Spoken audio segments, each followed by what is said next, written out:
When I was a kid, I used to think that pork chops and karate chops were the same thing. I thought they were both pork chops. And because my grandmother thought it was cute, and because they were my favorite, she let me keep doing it. Not really a big deal. One day, before I realized fat kids are not designed to climb trees, I fell out of a tree and bruised the right side of my body. I didn't want to tell my grandmother about it because I was scared I'd get in trouble for playing somewhere I shouldn't have been. A few days later, the gym teacher noticed the bruise and I got sent to the principal's office.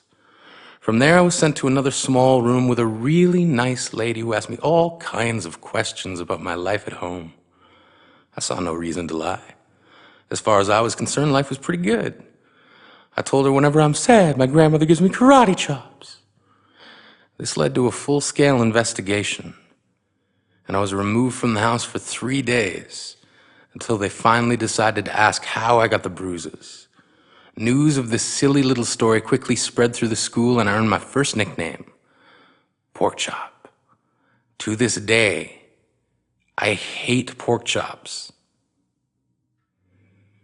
I'm not the only kid who grew up this way, surrounded by people who used to say that rhyme about sticks and stones. As if broken bones hurt more than the names we got called, and we got called them all. So we grew up believing no one would ever fall in love with us, that we'd be lonely forever, that we'd never meet someone to make us feel like the sun was something they built for us in their tool shed. So broken heartstrings bled the blues as we tried to empty ourselves so we would feel nothing. Don't tell me that hurts less than a broken bone. That an ingrown life is something surgeons can cut away, that there's no way for it to metastasize, it does. She was 8 years old. Our first day of grade 3 when she got called ugly. We both got moved to the back of class so we would stop getting bombarded by spitballs. But the school halls were a battleground where we found ourselves outnumbered day after wretched day. We used to stay inside for recess because outside was worse.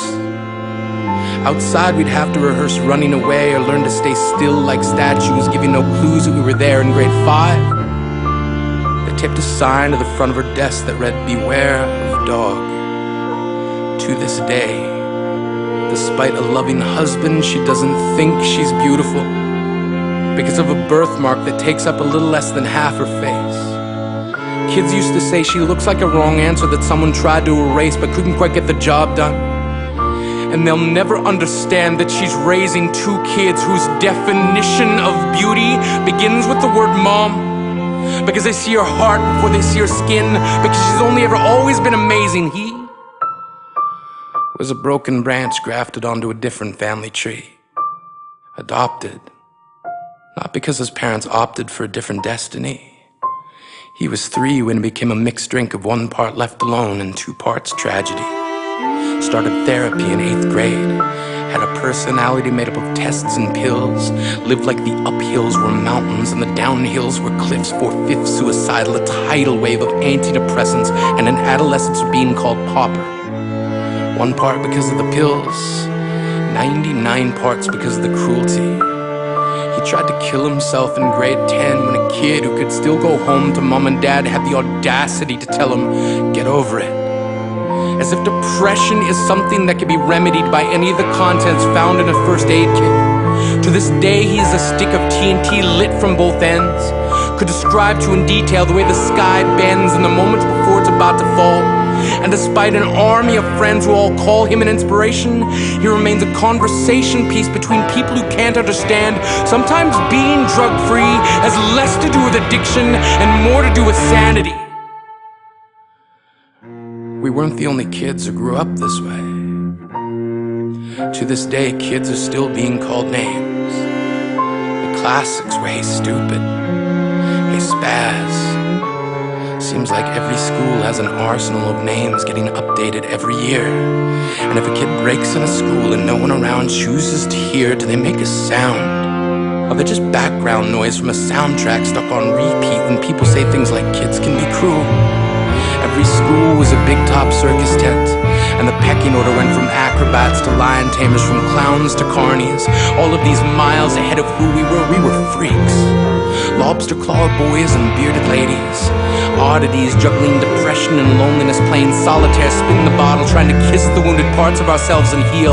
But at night, while the others slept, we kept walking the tightrope. It was practice, and yes, some of us fell.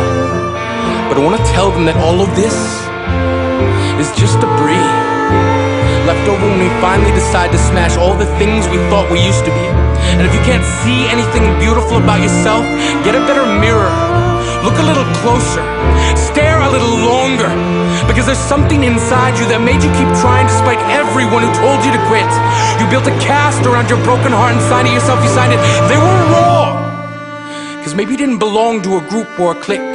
Maybe they decided to pick you last for basketball or everything. Maybe you used to bring bruises and broken teeth to show and tell but never told. Because how can you hold your ground if everyone around you wants to bury you beneath it? You have to believe that they were wrong. They have to be wrong.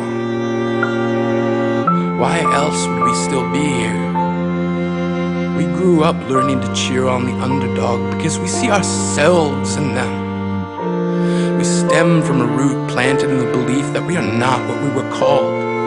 We are not abandoned cars stalled out and sitting empty on some highway.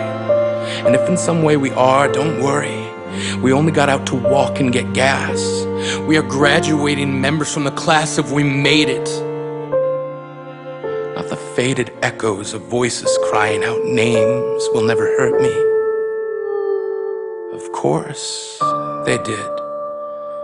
But our lives will only ever always continue to be a balancing act that has less to do with pain and more to do with beauty.